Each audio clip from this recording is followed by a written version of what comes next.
This body we have is going to be perished one day. It's going to finish one day.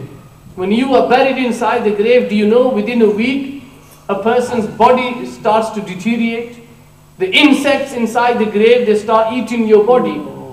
That is why when you dig up the grave, and within a couple of weeks time, what do you find? Only bones. Where's the flesh gone? Where's all that beauty? We used to put so many lotions on our skin. We used to put very, very expensive perfume on our bodies. Where is that body gone? That body has been eaten by the insects. So what is the point spending so much on our body which is going to perish? Why don't we spend on our ruh, our soul, which is dead today? Why is it that, my dear Islam brothers, we can spend time with our friends?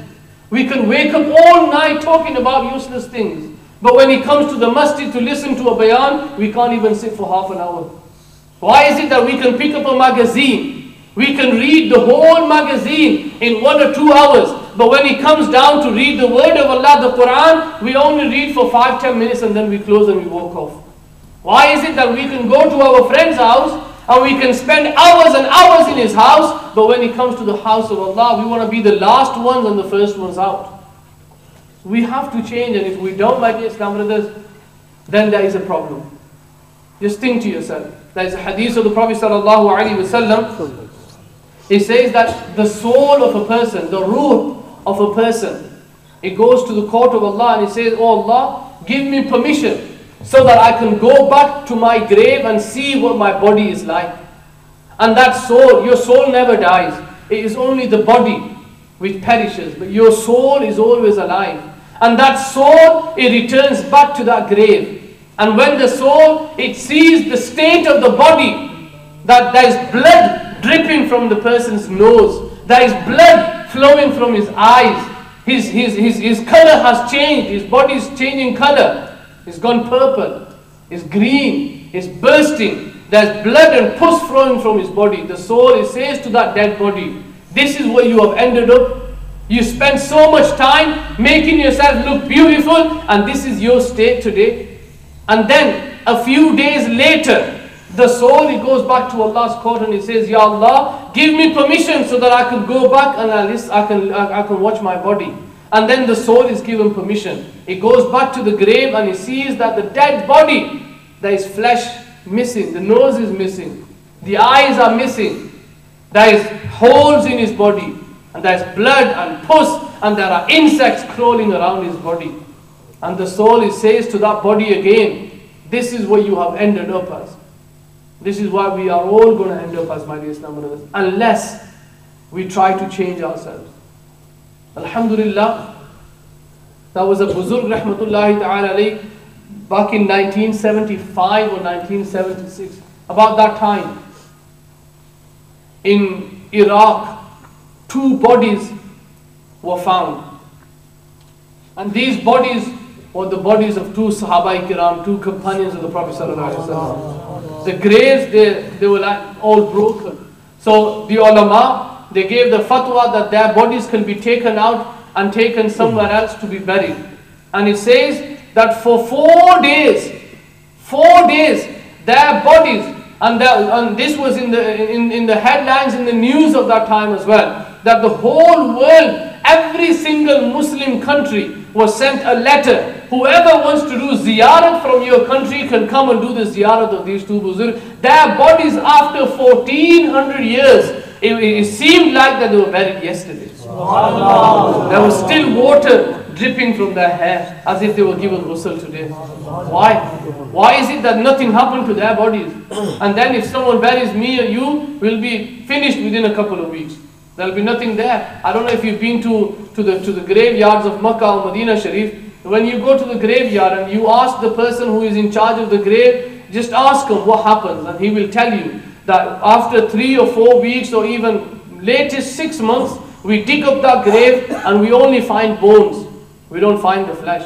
And he says that sometimes, alhamdulillah, when we open the grave, we can smell that scent coming from that grave. We met with a brother who was in charge of one of the graveyards in Makkah al-Mukarramah, and he says very few instances this happens, And he goes, just a week ago, and he pointed towards the grave as well. And he said that we had the order to dig up this grave so to make space for more people, because there's a lot of people who died during the time of Hajj. And he says that, we were there, digging up graves and taking the bones out and putting them to one side so that we can bury someone else. And he says that when we came to this grave, we could smell that beautiful scent coming from it. And when we opened the grave, that person who died was buried there, sleeping as if he was buried yesterday. And he goes, we just we filled his grave and we went to the next one. So my dear Islam brothers, that is the result. The Prophet ﷺ, he says that the earth will not eat the flesh of a Hafiz of the Quran. The earth will not eat the flesh of an Alim-e-Deen. The earth will not eat flesh of a pious Muslim. So that brother who was there, I don't think he was a Hafiz or an Alim, but he was a pious Muslim. So can you see that if you die, alhamdulillah, you are pious, inshallah, the grave will not do anything to you. Whereas it is a hadith of the Prophet ﷺ, and even in the Quran, Allah Azza wa Jalla, in many places He says that the وَجَاءَتْ سَكْرَةُ الْمَوْتِ بِالْحَقِّ, that the time of death, a person is in so much pain. And not only that, when he is buried inside the grave. I don't know if you brothers received an email about an young Arab brother who passed away, and they said that he was probably killed or something, and he was buried inside the grave, and 3 days later, the police wanted to do more investigation, and they dug out his grave. Who has seen that email? Yeah, you have seen that email? They dug out his grave, and after 3 days, the body was in such a state, and he says that he was being punished inside the grave. His face was changed, and those brothers in Allah, I'll tell you that if you see that picture, you will not sleep for many days. My dear Islam brothers, try changing your lives, try changing your ways. Wallah, there is so much sukoon, there is so much, alhamdulillah, everyone is looking so that they can have a better life. The better life is worshipping Allah. You will get a better life if you become pious. There is no life on the streets. There is no life in the nightclubs. There is no life if you drink sharab. There is no life if you commit adultery. There is always fear and fear and fear. If you want a good life, alhamdulillah, you will find that in the masjid. You will find that in the worship of Allah. You will find that when you read namaz, I guarantee you, as soon as you finish reading namaz, you will feel that your heart becomes so light. Why? Because you are satisfied now. Your soul, your ruh is satisfied. And when you go to sleep, inshallah, once you become a good pious namazi and a Muslim, you will not go to sleep. Even if sometimes, one brother, he told that, alhamdulillah, I went home the other day, I finished work very late. And he goes, it was 12:30, I was so tired. And he goes, I went home and I just went to sleep. And he goes, I couldn't sleep. I was twisting and turning. I said, what is wrong? What have I done? What have I missed? And he goes, I haven't read my Isha Salah. He could not go to sleep because he didn't read his Isha Salah. He woke up, he did wuzu and he read his Isha Salah. And he goes, as soon as I put my head on the pillow, I was gone. Meaning he slept. Why? Your soul is not satisfied unless you worship Allah. Inshallah, everyone promise inshallah. We are going to try to change our ways. And inshallah, especially salam, my dear Islam brothers, try to offer 5 times. I know it is hard for waking up for Fajr, but inshallah, Azza wa Jal, if we can wake up for work when we start at 5 or 6 o'clock, then Fajr is no problem, inshallah. May Allah reward us, and may Allah Azza wa Jal forgive our sins for the sake of the Prophet.